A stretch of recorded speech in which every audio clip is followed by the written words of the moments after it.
20वीं सदी की शुरुआत हो चुकी थी। मध्य भारत के सतारा में एक बच्चा स्कूल में पढ़ने गया तो उसे अछूत कहकर अपमानित किया गया। उस बच्चे ने एक बार सार्वजनिक जगह से पानी पी लिया तो बेरहमी से पीटा गया। 6 भाषाओं व 26 डिग्रियों के साथ जब विदेश से पढ़कर लौटा तो किसी ने रहने के लिए किराए पर कमरा न दिया। जाति छुपाकर रहने की कोशिश की तो अचानक एक दिन जानलेवा हमले के साथ सामान समेत सड़क पर फेंक दिया गया। अफसर के पद पर नौकरी करना शुरू किया तो संवर्ण चपरासी ने पानी देने से मना कर दिया और फाइल फेंक कर पकड़ाया। उसके पास डिग्रियां थीं, काबिलियत थी, मौके थे, जरूरत भी थी, मगर वह न तो विदेश में जाकर बस गया और न उसने नौकरी, पैसा, घर गृहस्थी में अपना जीवन लगा दिया। सब कुछ होते हुए भी वापस उसी समाज के पास लौटा जहां हर कदम पर उसे जाति के नाम पर अपमानित किया गया था। पे बैक टू सोसाइटी को अपना मिशन बनाया। मिशन के चलते पत्नी व बच्चे तक को नहीं बचा सका। घर बिखरता गया और वह बिखरे समाज को जोड़ने की कोशिश करता गया। जीता, हारा, परेशान हुआ, साजिशों का शिकार भी हुआ, मगर न रुका, न थका और न निराश हुआ। मौका मिला तो उसने भारत को एक मुकम्मल राष्ट्र बनाने वाला दस्तावेज लिख डाला।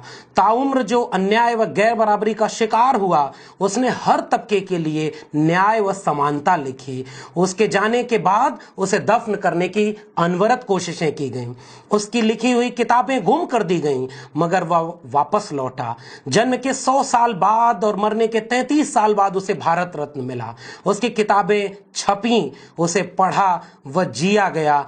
आज वह न्याय, समता, सम्मान व हक के लिए लड़ते हुए हर तबके के जन आंदोलनों का एक अगुआ नायक बनकर उभरता जा रहा है। हम बात कर रहे हैं आधुनिक भारत के राष्ट्र निर्माता, भारत रत्न बाबा साहब डॉक्टर भीमराव अंबेडकर की। अभिवादन स्वीकार करिए लक्ष्मण यादव का और स्वागत है आपका सामाजिक न्याय की पाठशाला में।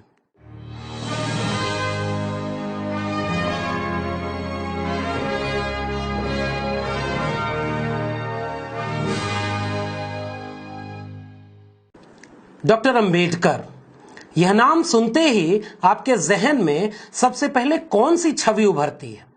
आज देश के हर नागरिक को खुद से यह सवाल जरूर करना चाहिए। दरअसल एक आम भारतीय नागरिक के कॉमन सेंस में डॉक्टर अंबेडकर साजिशन 2 खांचों में कैद कर दिए गए। सूट बूट पहने, संविधान हाथ में लिए हुए संविधान वेत्ता की छवि, या दलितों का नेता व आरक्षण वाला शख्स। क्या ऐसा ही है? अगर ऐसा ही है तो क्या यह यूं ही है? और ऐसा क्यों है? यह हमारी पीढ़ी के लिए असली सवाल है। गांधी, नेहरू, पटेल, तिलक, लाला लाजपत राय, राजेंद्र प्रसाद तक के बारे में जो आपको पढ़ने, सुनने व जानने को मिला, उसके मुताबिक जरा ये बताइए कि ये किसके नेता थे? जंगे आजादी के नायक और अखिल भारतीय नेता। और डॉक्टर अंबेडकर, उनके विचार, दर्शन और ख्वाब क्या थे? और डॉक्टर अंबेडकर के विचार, दर्शन और ख्वाब क्या थे? ये सोचने वाली बात है। और आज की बातचीत में मैं केवल अंबेडकर की छवियों पर बात करूंगा और 21वीं सदी के युवा अंबेडकर को कैसे जाने। मेरा उनके लिए सवाल है यह सोचने समझने का कि असल में डॉक्टर अंबेडकर कौन थे। सबसे पहले मैं बात करूंगा एक समाज शास्त्रीय डॉक्टर अंबेडकर की। क्रिस्टोफ जेफरले ने अपनी किताब में 3 चरणों में एक समाज शास्त्री अंबेडकर की छवियों को बनाया है। और पहले चरण में 1920 तक संस्कृतिकरण की वैचारिकी से संचालित अंबेडकर को मानते हैं, जिसमें वो हिंदू धर्म में सुधार की गुंजाइश खोजकर उसमें अस्पृश्यों, अछूतों को जगह दिलाने की कोशिश करते हैं। मंदिर प्रवेश आंदोलन और तमाम तरह के आंदोलन करते हैं जिससे कि उस समाज में जगह मिल सके अछूतों को। टॉमस पेन के समतावादी विचारों से ज्योतिबा फूले और डॉक्टर अंबेडकर दोनों प्रभावित होते हैं। महाड़ सत्याग्रह, नासिक आंदोलन, येवला आंदोलन, ये सारे अंबेडकर के पहले चरण के समाजशास्त्री दौर के हैं।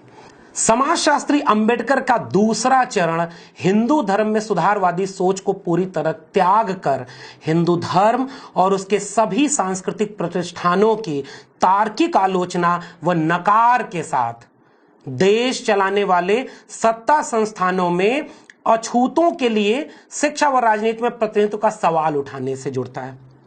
यानी अंबेडकर अब मंदिर और तमाम तरह की जगहों में हिंदू धर्म में सुधार की सोच को छोड़कर शिक्षा और सत्ता तक भागीदारी के सवाल तक आने लगे थे। तीसरे चरण में समाजशास्त्री अंबेडकर हिंदू धर्म को छोड़कर किसी और धर्म में चले जाने को स्वीकार करते हैं।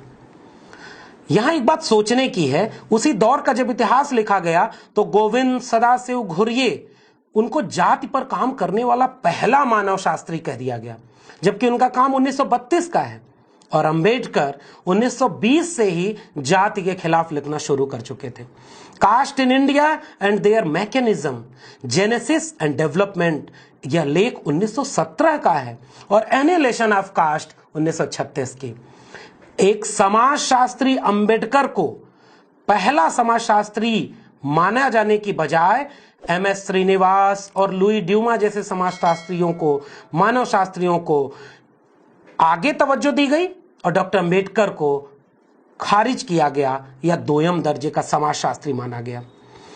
जबकि डॉक्टर अंबेडकर लगातार कहते हैं कि जाति एक क्लोज्ड ग्रुप है, यह ग्रेडेड इनइक्वालिटी में है, परतबद्ध असमानता जिसमें ऊपर की ओर घृणा और नीचे की ओर अपमान भरा हुआ है। धर्म और शास्त्रों से वैधता इसे मिलती है, नीची जातियों पर आरोपित किया जाता है। इन सभी चरणों में क्रमशः जो एक बात उत्तरोत्तर परिष्कृत व संवर्धित होती जा रही थी वह हिंदू धर्म की तार्किक आलोचना और जाति का सवाल थी। क्या आपको एक समाजशास्त्री डॉक्टर अंबेडकर से परिचय कराया गया? यह मेरा पहला सवाल है। दूसरा सवाल होगा राजनीतिक चिंतक डॉक्टर अंबेडकर से जुड़ा हुआ। डॉक्टर अंबेडकर एक राजनीतिक चिंतक भी थे। उन्होंने अपने जीवन काल में जब पहला राजनीतिक दल बनाया तो उसका नाम इंडिपेंडेंट लेबर पार्टी रखा, जिसका गठन 1936 में हुआ। शेड्यूल कास्ट फेडरेशन 1942, स्वतंत्र मजदूर दल 1937, रिपब्लिकन पार्टी ऑफ इंडिया 1956। कौन थे डॉक्टर अंबेडकर जो एक राजनेता, राजनीतिक चिंतक के तौर पर भारतीय राष्ट्र राज्य संबंध की अवधारणाओं को परत दर परत हमारे सामने उगाड़ कर रख रहे थे। नागरिक बोध क्या होना चाहिए, सार्वभौमिक मताधिकार कैसे होना चाहिए, राज्य में गांव, शहर, इन सब को लेकर के जो बारीक समाजशास्त्रीय व राजनीतिक चिंतन था वो डॉक्टर अंबेडकर के पास था। लेकिन क्या राजनीतिक चिंतक के तौर पर डॉक्टर अंबेडकर की छवि को आपके सामने पेश होने दिया गया? तीसरा पहलू आता है आर्थिक चिंतक डॉक्टर अंबेडकर का। डॉक्टर अंबेडकर ने 1921 में the problem of the rupee यानी रुपए की समस्या नाम से लेख लिखा। The evolution of provincial finance in British India, यानी ब्रिटिश भारत में प्रांतीय वित्त का विकास, यह लेख 1927 में लिखा। इस लेख के ही आधार पर 1927 में लिखे इस लेख के आधार पर आजाद भारत का वित्त आयोग बनाया गया। लेकिन क्या आपको एक अर्थशास्त्री डॉक्टर अंबेडकर से परिचित होने दिया गया? जेंडर जस्टिस की बात आती है तो लैंगिक न्याय के अगुआ डॉक्टर अंबेडकर का चेहरा, डॉक्टर अंबेडकर की छवियां, संपत्ति का अधिकार महिलाओं को भी मिले, महिलाओं के काम के घंटे कम किए जाएं, महिलाओं को मातृत्व अवकाश यानी चाइल्ड केयर लीव मिले, महिलाओं के लिए वुमेन लेबर वेलफेयर एसोसिएशन बनवाया जाए, हिंदू कोड बिल, इसके नाम पर 27 सितंबर 1951 को मंत्रिमंडल से इस्तीफा दे दिया। इतना सब कुछ महिलाओं के लिए सोचने वाला व्यक्ति क्या जेंडर जस्टिस के डिस्कोर्स में जेंडर जस्टिस वाला डॉक्टर अंबेडकर आपके सामने पेश होने दिया गया? अगली बात अगर शिक्षा की करें तो डॉक्टर अंबेडकर ने कहा शिक्षा वो शेरनी का दूध है, जो पिएगा वो दहाड़ेगा। पाठशालाओं को अंबेडकर कहते थे ये सामाजिक संस्थाएं हैं जो जिंदा हैं, यानी सजीव सामाजिक संस्थाएं। सरकारी शिक्षा में सबसे ज्यादा बजट का हिस्सा खर्च किया जाए, शिक्षा का मूल चरित्र ही सरकारी रखा जाए। बॉम्बे असेंबली के सामने अपना रिप्रेजेंटेशन देते हुए डॉक्टर अंबेडकर कहते हैं कि शिक्षा पर हम कम खर्च कर रहे हैं, यह इस देश के वंचितों शोषितों के साथ अन्याय है। दलित, वंचित, महिला शिक्षा बहिष्करण शिक्षण मंडल खोला। 1945 में पीपल्स एजुकेशन सोसाइटी खोला और शिक्षा को सामाजिक, सांस्कृतिक व राजनीतिक बदलाव की बुनियाद माना। लेकिन शिक्षा संबंधी विमर्शों में क्या डॉक्टर अंबेडकर शामिल किए गए? अगली कड़ी में अगर हम बात करें मजदूरों की, किसानों की, तो श्रमिकों के नेता के तौर पर डॉक्टर अंबेडकर को क्या ट्रेड यूनियन में याद किया जाता है?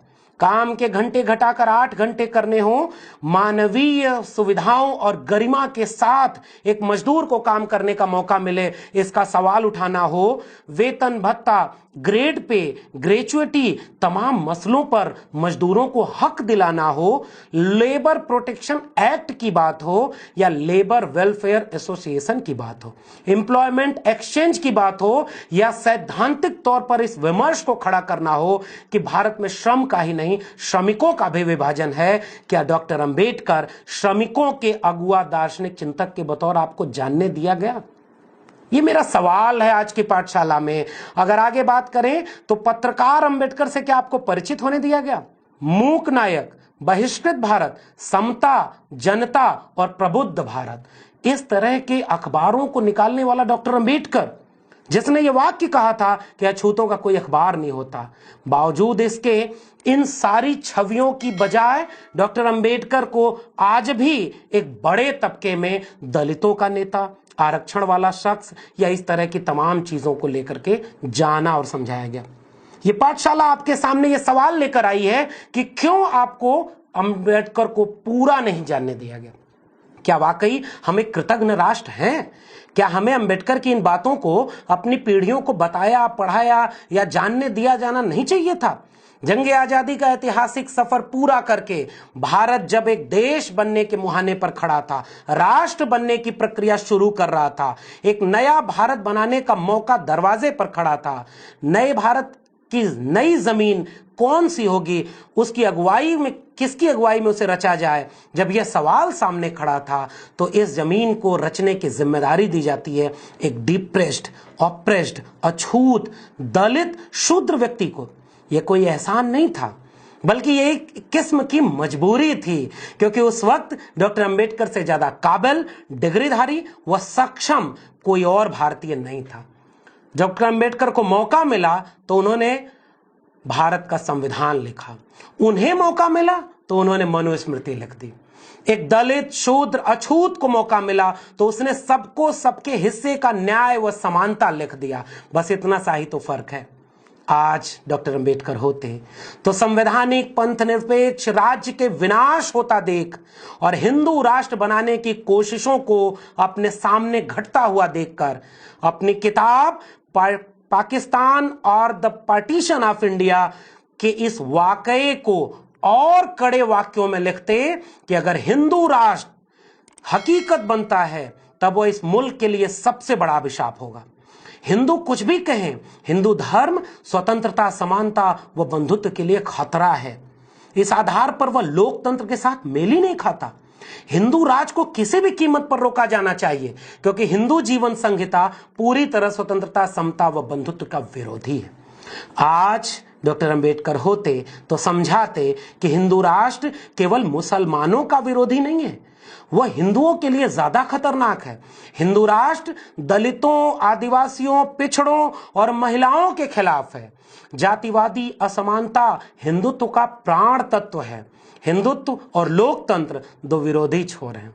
महात्मा गांधी द्वारा दलितों को हिंदू धर्म में वापस लाने के प्रयासों के जवाब में अंबेडकर ने कहा था, कड़वी चीज मीठी बनाई जा सकती है, लेकिन जहर का स्वाद नहीं बदला जा सकता। आज डॉक्टर अंबेडकर होते तो अंतरजातीय विवाह अनिवार्य बनाते, रोटी बेटी के संबंध को अनिवार्य बनाते, धार्मिक व सांस्कृतिक हेजमनी को ध्वस्त करते, ग्रेडेड इनइक्वालिटी को मिटाते और जाति के विनाश को इस देश का सबसे प्रथम मकसद बनाते हुए हर पब्लिक सेक्टर में, बैंक में, प्रोफेसरी में, जज में, मीडिया में, देश चलाने वाले हर संस्थान में हर एक तबके की नुमाइंदगी के लिए लड़ते। आज डॉक्टर अंबेडकर होते तो पेरियार और लोहिया के साथ मिलकर एक बहुजन एका के साथ खड़े होते। आज डॉक्टर अंबेडकर होते तो पिछड़े वर्ग के युवाओं को और स्पष्ट भाषा में समझाते कि फूले, पेरियार, ललई, जगदेव, रामस्वरूप जैसों के अधूरे ख्वाब को कब पूरा करोगे। आज डॉक्टर अंबेडकर होते तो CNRC, NPR को लेकर के हर किस्म की नफरती नीतियों का मुखर विरोध कर रहे होते। आज डॉक्टर अंबेडकर होते तो नई शिक्षा नीति का विरोध करते सरकारी कंपनियों, स्कूलों, कॉलेजों, विश्वविद्यालयों, बैंकों, बीमा क्षेत्रों, रेलवे और खेतों तक को निजी हाथों में बेचे जाने के खिलाफ सबसे बड़े आंदोलन की अगुवाई कर रहे होते और इन सब को राष्ट्रीय संपत्ति घोषित करने की बात कहते। आज डॉक्टर अंबेडकर होते तो भारत को एक राष्ट्र बनने की गंभीर कोशिश में शामिल करते, जिसकी शुरुआत उन्होंने 1850 में की। एक बार ईमानदारी से सोचकर देखिएगा, क्या डॉक्टर अंबेडकर को समग्रता में आपको जानने दिया गया? तो आप देख रहे थे सामाजिक न्याय की पाठशाला। आपको यह पाठशाला कैसी लगी कमेंट बॉक्स में जरूर बताइएगा। आपके सुझाव सलाह आमंत्रित हैं। अगर आपको ये बातें जरूरी लगती हैं तो इस चैनल को सब्सक्राइब कीजिए, बेल आइकॉन दबाइए और ज्यादा से ज्यादा लोगों तक इसे पहुंचाइए ताकि हम अपने मिशन में कामयाब हो सके। बहुत बहुत धन्यवाद।